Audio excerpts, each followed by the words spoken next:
자, 성경책을 다 드시기 바랍니다. 제가 선창하면 여러분이 따라하시기 바랍니다. 주님께 한 걸음 더 가까이. 아멘. 2024년에는 주님께 한 걸음 더 가까이 나가는 한 해가 되어지기를 주의 이름으로 축원합니다. 오늘 우리 주님의 교회가 설립된 지 43주년 되는 해입니다. 지금까지 주님의 몸된 교회가 존재하는 것은 하나님의 은혜인 줄 믿습니다. 또한 많은 성도들의 헌신과 수고와 땀을 통해서 여기까지 주님의 교회가 온 줄 믿습니다. 앞으로도 주님의 이 재단을 통해서 하나님께 영광을 돌리고 여러분의 삶에 놀라운 하나님의 축복이 임하는 그러한 재단이 되어지기를 바랍니다. 교회의 사명은 복음을 증거하는 일에 있습니다. 이 일을 위해서 저와 여러분들을 불러주신 줄 믿고 하나님의 나라 확장을 위해 부르신 부름의 상을 위해 마지막까지 열심히 달려가기를 주의 이름으로 축원합니다. 많은 사람들이 하나님이 주시는 복을 받기 원해요. 그러나 복은 아무나 받는 것이 아닙니다. 복을 받는 원리가 하나 있는데 그 원리는 우리가 하나님의 일을 할 때 하나님께서 우리에게 복을 주신다는 겁니다. 삶의 우선순위가 대단히 중요하지요. 내 일이 먼저가 아니라 하나님의 일이 먼저라는 거죠. 그런데 우리는 삶의 우선순위를 거꾸로 합니다. 내 일을 먼저 하고 나서 하나님의 일을 하려고 하지요. 우선순위가 잘못되었는데 어떻게 우리의 인생이 잘 될 수 있겠습니까? 오늘 마태복음 26장에 보니까 예수님께서 그의 나라와 그의 의를 구하라. 그리하면 이 모든 것을 더하여 주시리라 말씀했어요. 바로 삶의 우선순위를 어디에 두고 사느냐, 거기에 따라서 우리의 인생의 결과가 달라진다는 거예요.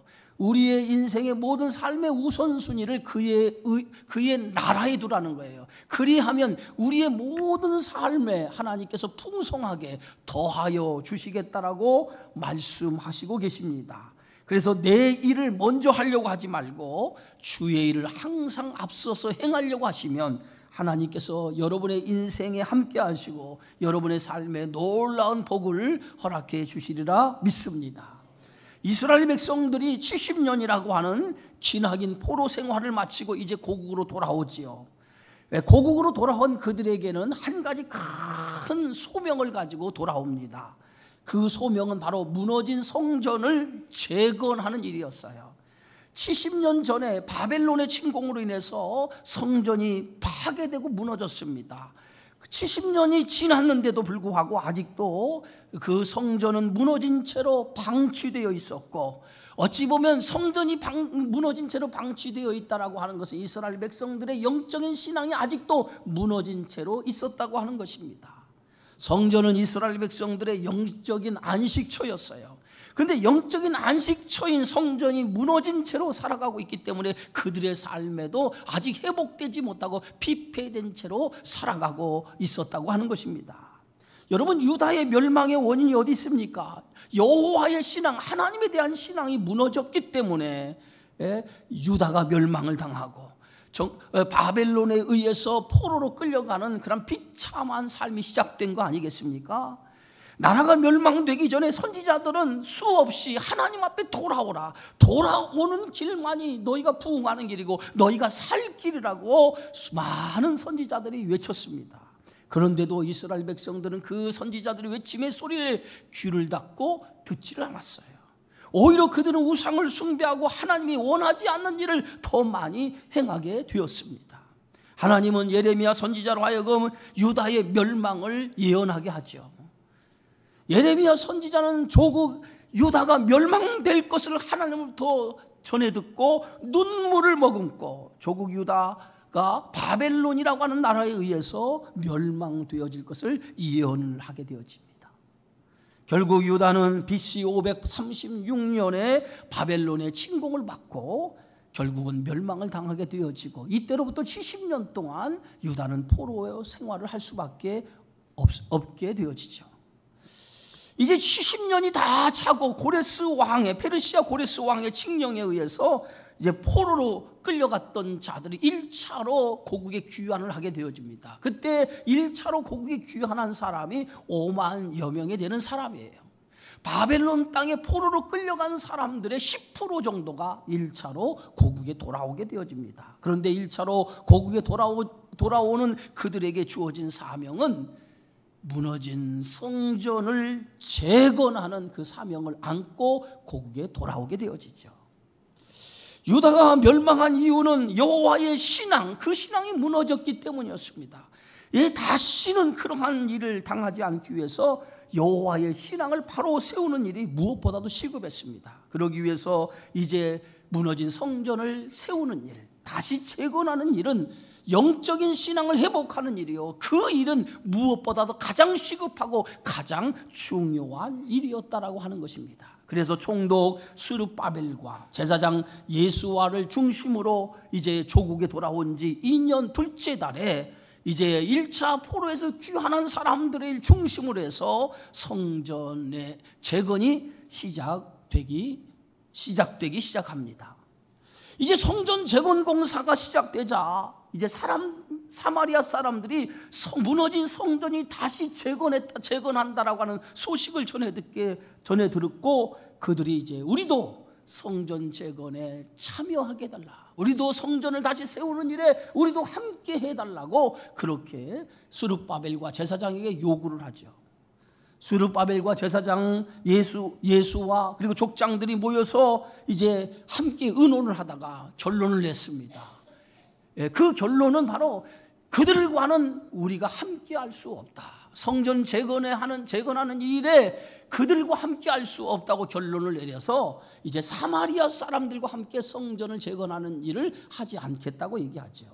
여러분, 사마리아 사람들이 누굽니까? 사마리아 사람들은 순수 유대 혈통이 아니라 피가 섞인 이방인과 피가 섞인 사람들이 사마리아 사람들이었어요. 그들은 우상을 섬기는 사람들이었습니다. 하나님의 성전을 건축하는 일에 우상을 섬기는 사람들과 함께 할 수 없었다는 거예요. 유다가 멸망한 이유가 우상을 섬기다가 멸망을 당했기 때문에 다시는 그러한 전초를 밟지 않기 위해서 온전한 마음으로, 여호와의 신앙을 가진 자들이 온전한 마음으로 성전을 건축하기를 원했습니다. 그래서 사마리아 사람들과 함께 성전을 건축할 수 없다라고 통보하자 그때부터 사마리아 사람들이 성전 재건 공사에 집요하게 방해하기를 시작을 합니다. 결국 성전에 돌을 얹고 성전 공사가 시작된 지 2년 만에 사마리아 사람들의 집요한 성전 재건의 반대에 부딪혀서 성전 재건 공사가 중단이 됩니다. 무려 바사왕 다리오왕 2년까지 주전 524년 무려 성전 재건이 시작된 지 14년 동안 성전 재건이 중단되고 말았다는 거예요. 여러분, 표면적으로 보면은 성전을 다시 짓기 시작을 할 때에 사마리아 사람들의 반대에 부딪혀서 성전이 중단이 되었어요. 그러나 내면에 들여다보면 그것이 전부가 아니었다는 거예요. 포로에서 돌아온 사람들의 삶은 대부분 넉넉한 삶이 아니었어요. 그들은 70년 만에 고국으로 돌아왔습니다. 70년 동안 그들이 살고 있는 삶의 터전은 바벨론 땅이었어요. 그 땅에 터전을 두고 그 땅에 어느 정도 생활에 정착을 하다가 하나님의 부르신 그 소명을 가지고 성전 재건이라고 하는 소명을 가지고 고국에 돌아온 거예요. 고국에 돌아온 그들의 삶은 그리 넉넉한 삶이 아니었어요. 자신의 삶의 첫 터전도 제대로 꾸미지 못한 채 그들은 자신들에게 주어진 사명인 성전 재건에 앞장서야만 했습니다. 먹고 사는 일도 무엇보다도 중요한데 성전 재건이라는 사명을 가지고 성전 재건에 앞장서다 보니 그들이 먹고 사는 일에 더 힘들어지기 시작을 했습니다. 그러던 차에 성전 재건이 시작이 되고 2년 만에 사마리아 사람들의 극심한 반대에 부딪히자 그것이 빌미가 되었어요. 가뜩이나 삶도 힘든데 먹고 사는 일도 힘이 든데 성전 재건을 하는 일에 하다 보니까 자신들의 삶이 지치고 힘들고 피로감이 쌓여지게 되었어요.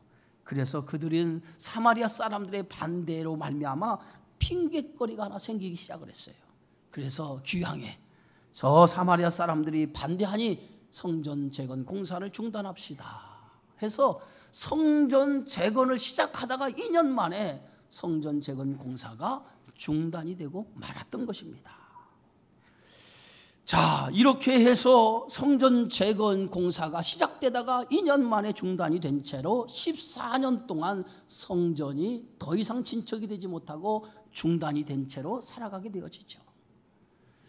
이제 성전 공사가 중단되자 백성들은 자신의 삶의 터전으로 돌아가 이제 자신들이 먹고 사는 일에 열심히 힘을 쓰고 예를 쓰게 됩니다. 그리고 자신의 살 집을 짓고 자신들의 집을 치장하는 일에 바쁜 삶을 살아가게 되어지죠. 그러다 보니까 저들 안에 하나님의 성전을 재건하는 소명, 하나님 주신 사명을 그냥 놓고 말았어요. 잃고 말았어요.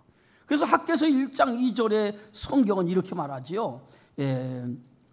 만군의 여호와가 이같이 말하 이르노라 이 백성이 말하기를 여호와의 전을 건축할 시기가 이르지 아니하였다느니라. 그들은 성전 재건을 중단한 채로 아직 성전 재건의 때가 이르지 않았다고 계속 차일피일 성전 재건 공사를 진행하지 않고 계속 미루며 살아갑니다.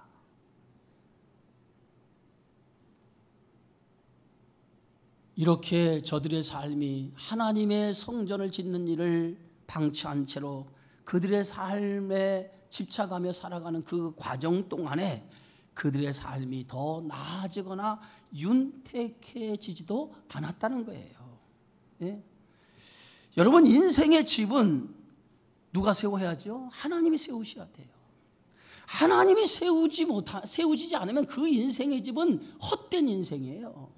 그래서 시편 127편에도 보면 여호와께서 집을 세우지 아니하시면 세우는 자의 수고가 헛되고 여호와께서 성을 지키지 아니하면 파수꾼의 깨어있음이 헛되다라고 그랬어요. 하나님이 복을 줘야 되는데 하나님이 복을 허락해 줘야 되는데 이스라엘 백성들의 삶이 하나님의 일은 방치한 채로 자신의 삶을 치장하는 일에 열심을 하다 보니까 하나님께서 그들의 삶을 축복해 주지 않는 거예요. 그러다 보니 저들의 삶은 윤택할 수가 없었던 거예요. 그 결과 그들의 삶은 어떤 결과가 나타나느냐. 학개서 오늘 2장 16절에 보니까 이렇게 기록하고 있어요. 그때에는 20고루 곡식더미에 이른즉 10고루뿐이었고 포도주 틀에 50고루를 기르러 이른즉 20고루뿐이었다. 이 말이 어떤 말입니까? 곡식을 심었어요. 곡식을 심었으면 그 곡식의 열매를 거둘 때가 되는데 그 열매를 거둘 때에 심은 대로 곡식의 열매를 거두지 못했다는 거예요. 100을 심었으면 수확철이 되면 50밖에 거두지 못했다는 거예요. 온전한 수확을 거두지 못하고 꼭 수확때가 되면 반타작의 결실만 얻게 되어졌다는 거예요. 농사 기술이 없어서도 아니고 노력하지 않아서도 아닙니다. 왜 그들이 곡식을 심었는데 반타작 50%만 수확만 얻게 되어졌을까요? 그 이유를 성경은 이렇게 말하죠. 학개서 2장 17절에 보니까 깐부기 재앙과 우박으로 하나님이 치셨다는 거예요. 결국은 그들의 삶이 하나님 앞에 온전한 삶을 살아가지 못하고 하나님의 일은 제껴두고 자신의 삶에만 몰두하고 살아가니까 하나님께서 그들을 축복하지 않았다는 거예요. 그래서 그들이 농사를 해도 농사의 결실을 50%만 수확하도록 하나님 허락했다는 거예요. 여러분, 인간이 아무리 노력을 해도 하나님이 막으면 될 수가 없어요. 반대로 하나님이 복을 주면 셀 수 없을 정도로 복을 받게 되어지는 줄 믿습니다. 이삭이 블레셋 땅으로 내려가서 농사를 짓기 시작했다고 성경은 말해요. 원래 이삭은요 유목민입니다. 유목민이 어떤 사람입니까? 가축을 기르는 것이 그들의 생업이에요.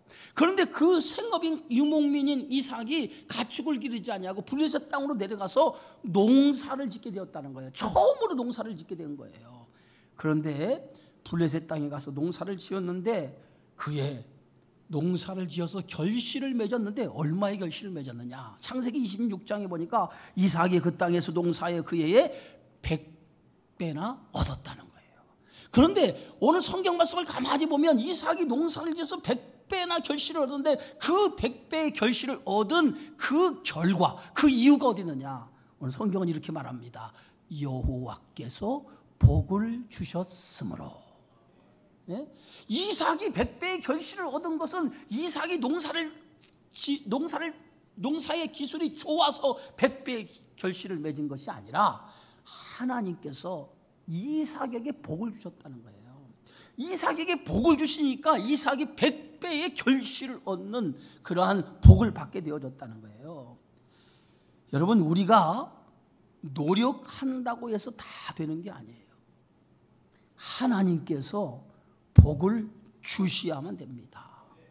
오늘 시편 128편에 보니까 여호와를 경외하는 자, 그 길을 걷는 자들은 그들의 수고의 떡을 그들이 먹게 될 것이라고 얘기하고 있어요. 땀 흘리고 수고한 것, 그 수고의 결실을 얻게 되어지는 것은 하나님의 축복이라는 거예요. 그런데 우리가 땀 흘리고 노력하고 수고했는데도 그 수고의 떡을 우리가 먹지 못한다? 그것은 하나님 주신 복을 누리지 못하고 사는 거예요. 여러분이 금년 안에 여러분이 땀 흘리고 수고하고 노력한 것, 그것에 대해서 그 결실을 먹는 축복이 여러분에게 있기를 주의 이름으로 축원합니다. 애쓴 만큼, 수고한 만큼, 노력한 만큼 그 결실이 내게로 돌아올 때 그게 복이라는 거예요. 그런데 이스라엘 백성들은 애쓰고 수고하고 노력했는데도 불구하고 그 결과가 50%밖에 돌아오지 않았다는 거예요. 50%밖에. 왜 그들에게 50%밖에 결과가 돌아오지 않았느냐? 그들은 하나님의 일을 멀리하고 자기가 살아가는 일에 몰두하니까 하나님께서 그들의 삶을 축복해 주지 않았다는 거예요. 그래서 학개서 1장 9절에서 11절의 말씀입니다. 여러분 성경을 한번 다 펴보시고 우리 함께 읽어볼까요? 학개서 1장 9절에서 11절입니다. 너희가 많은 것을 받았으나 도리어 적었고 너희가 그것을 집으로 가져갔으나 내가 불어버렸느니라. 나 만군의 여호와가 말하노라. 이것이 무슨 까닭이냐? 내 집은 황폐하였으되 너희는 각각 자기의 집을 짓기 위하여 빨랐음이라. 그러므로 너희로 말미암아 하늘은 이슬을 그쳤고 땅은 산물을 그쳤으며 내가 이 땅과 산과 곡물과 새 포도주와 기름과 땅의 모든 소산과 사람과 가축의 손으로 수고하는 모든 일에 뭘 주셨다고요? 한 재를 들게 하였느니라. 한 재를 들게 했다는 거예요. 하나님께서 그들이 땀 흘려 수고하고 애쓰고 노력했는데 그 노력의 결과에 하나님께서 한 재를 들게 했다는 거예요. 하나님께서 열매를 맺지 못하도록 만들었다는 거예요. 이게 축복입니까? 이게 재앙입니까? 재앙이죠, 재앙. 예? 하나님의 일을 하지 않고 자신의 일에 몰두하니까 하나님께서 그 이스라엘 백성들을 축복해 주지 않았다는 거예요. 여러분, 우리가 살아가는 삶에 우선순위가 있어요. 그 우선순위를 하나님의 일에 우선을 둬야 될 줄 믿습니다. 하나님의 일에 우선을 둘 때에 거기서부터 하나님의 축복이 우리의 삶 가운데에 나타나는 줄 믿으시기를 바랍니다. 우리가 하나님의 일을 열심히 하면 하나님은 내 일을 책임져 주는 거예요. 그런 믿음, 그런 신앙이 여러분에 있어야 될 줄 믿습니다. 내가 하나님의 일에 먼저 우선으로 주의 일을 하면 하나님은 내 삶을 책임져 준다 라고 하는 생각, 그런 믿음이 있을 때 하나님께서 여러분의 인생을 책임져 주시고 이끌어 주시리라 믿습니다. 이제 학개의 선지자는 유다 백성들에게 외치죠. 오늘 학개서 2장 18절입니다. 너희는 오늘 이전을 기억하라.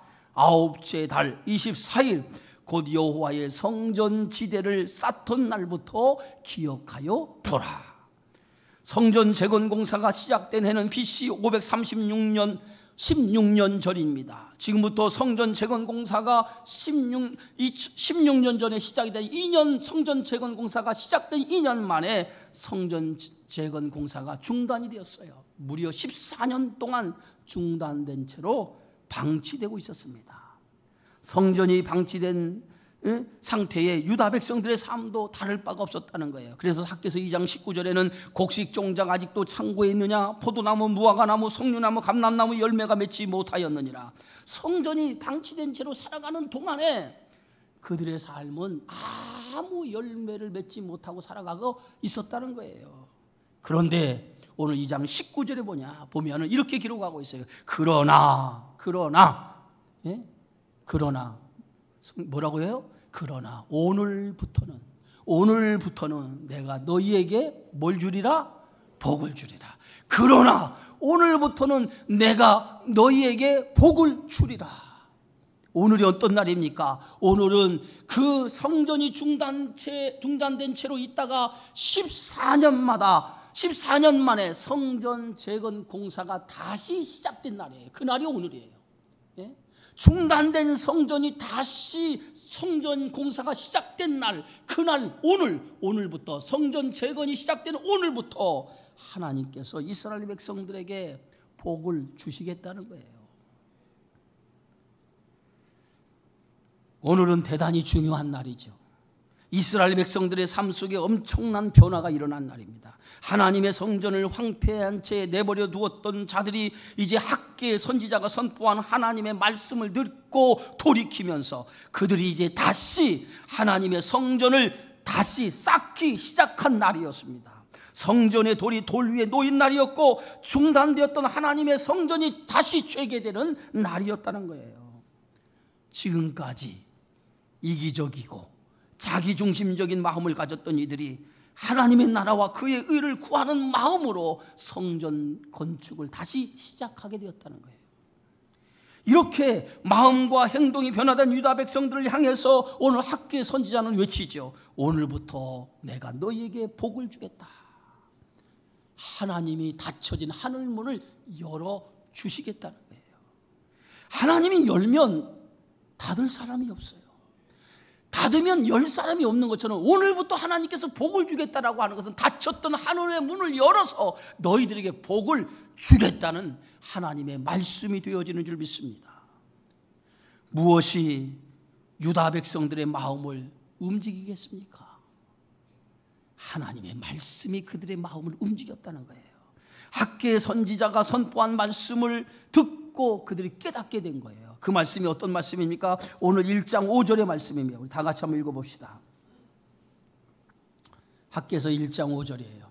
자, 성경을 펴시고 우리 다 같이 한 목소리로 함께 읽습니다. 시작. 그러므로 이제 만군의 여호와가 이같이 말하노니 너희는 너희의 행위를 살필진지라.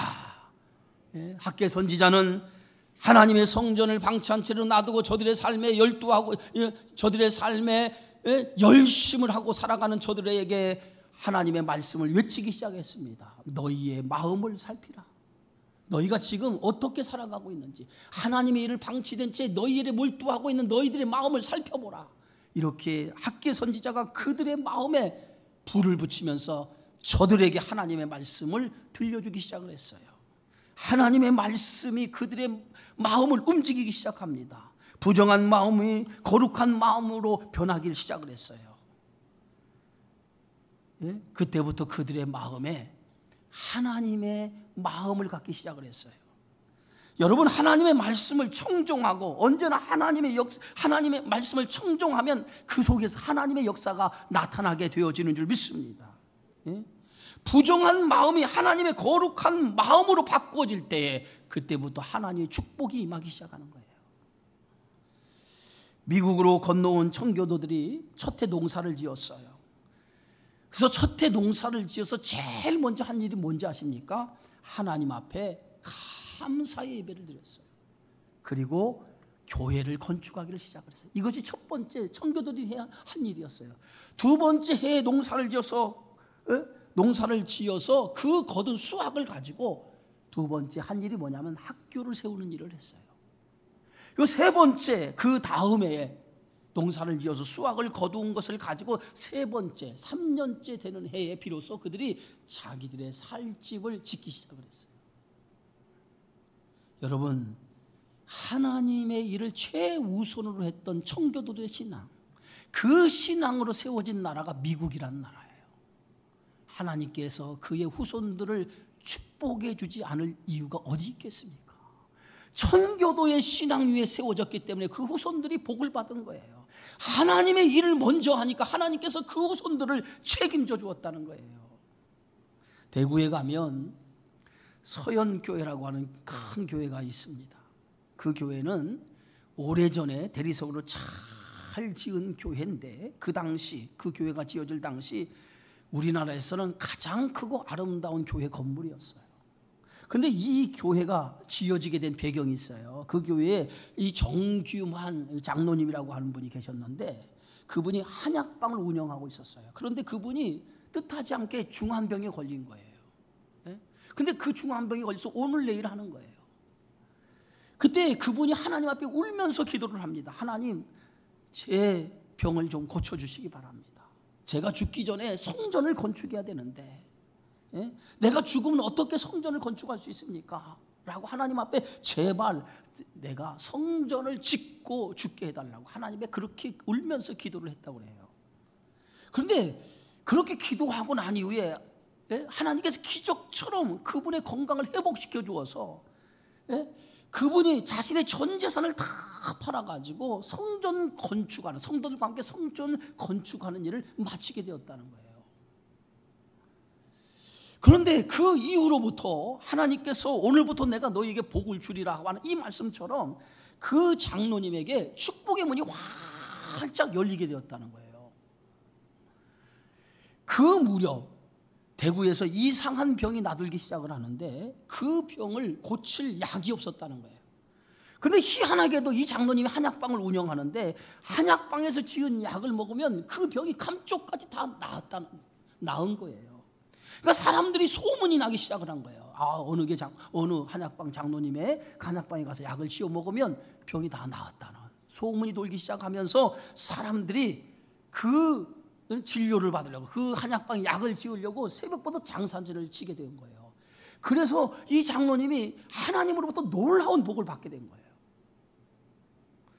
여러분, 이 장로님이 복을 받아서 하나님이 일을 했습니까? 복을 받기 전에 하나님이 일을 했습니까? 이분이 복을 받기 전에 자신의 모든 것을 들여서 하나님의 성전을 짓는 일부터 시작을 했어요. 그랬더니 하나님께서 그의 삶을 축복해 주었다는 거예요. 하나님의 일을 하면 하나님이 우리의 삶을 책임져 줍니다. 오늘부터 내가 너에게 복을 주리라. 여러분, 오늘부터라고 하는 이 말은 내일이 아니에요. 오늘부터예요. 오늘. 하나님의 일을 내일로 미루지 말고 오늘부터 하나님의 일을 먼저 하라는 거예요. 내일이 먼저 아니라 하나님의 일을 오늘부터 먼저 하나님의 일을 하면 하나님께서 우리의 인생, 우리의 삶을 책임져 주신다는 거예요. 우리 주님의 교회가 설립된 지 43주년이 되었습니다. 오늘부터 다시 새로운 각오로 교회가 세워질 때에, 이 교회가 세워질 때에 복음을 통해 온 세상을 구원하리라고 하는 하나님의 명령을 받고 교회가 세워졌어요. 오늘도 그 귀한 명령 앞에 저와 여러분들이 삶을 드리고 마음을 드리고 온전함을 드림을 통해서 여기서부터 여러분의 삶이 새롭게 변화되고 시작됨을 통해서 여러분의 삶이 축복받는 그러한 인생이 되어져야 될 줄 믿습니다. 여러분이 결단할 때 하나님은 여러분을 통해서 놀라운 복을 이루어 주실 줄 믿고 오늘부터 새로운 각오와 결단을 가지고 하나님의 뜻을 이루는 일에 합력하여 선을 이루어 나가는 저와 여러분의 삶이 되어지기를 주님의 이름으로 축원합니다. 기도하겠습니다. 하나님 아버지 감사합니다.